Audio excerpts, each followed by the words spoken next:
ડીસા નવ બસ સ્ટેન્ડમાંથી ભારતીય બનાવટનો વિદેશી દારૂનો એક શખ્સને ઝડપી પાડ્યો. ઉત્તર પોલીસે દેશી વિદેશી દારૂનું વેચાણ કરતા લોકો સામે કરાઈ લાલ આંખ. ડીસામાં નવા બસ સ્ટેન્ડ પાસેથી રાજસ્થાનથી થેલામાં દારૂ ભરીને ગાંધીનગર હેરાફેરી કરતો શખ્સ ઝડપાયો છે. શહેર ઉત્તર પોલીસે દારૂના જથ્થા સાથે શખ્સની અટકાયત કરી વધુ તપાસ હાથ ધરી છે.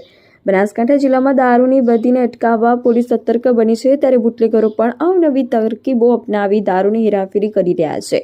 ડીસા શહેર ઉત્તર પોલીસ આજે પેટ્રોલિંગમાં હતી. તે સમયે નવા બસ સ્ટેન્ડ પાસે એક શખ્સ શંકાસ્પદ હાલતમાં ફરતો હોવાની પોલીસ કોન્સ્ટેબલ ઇમરાન મોહમ્મદને માહિતી મળી હતી, જેથી ઉત્તર પોલીસ સ્ટેશનના પીઆઈ વીએમ ચૌધરીના માર્ગદર્શન હેઠળ હેડ કોન્સ્ટેબલ જયતીભાઈ પરમાર સહિત નરેન્દ્રસિંહ વનરાજભાઈ સહિત પોલીસ સ્ટાફના નવા બસ સ્ટેન્ડ વિસ્તારમાં પહોંચી તપાસ શરૂ કરી હતી.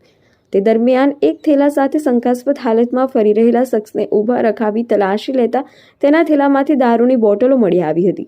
પોલીસે તેની પૂછપરછ કરતા તે રાજસ્થાનનો રહેવાસી ચંદ્રપાલસિંહ નથાવત હોવાનું જણાવ્યું હતું, તેમજ રાજસ્થાનના અલગ અલગ ઠેકા પરથી અલગ અલગ બ્રાન્ડની દારૂની બોટલો લઈને ગાંધીનગર આપવા જતો હોવાનું જણાવ્યું હતું, જેથી પોલીસે દારૂ ભરેલા થેલા સહિત 17,000નો મુદ્દામાલ જપ્ત કરી શખ્સની અટકાયત કરી આ મામલે વધુ તપાસ હાથ ધરી છે.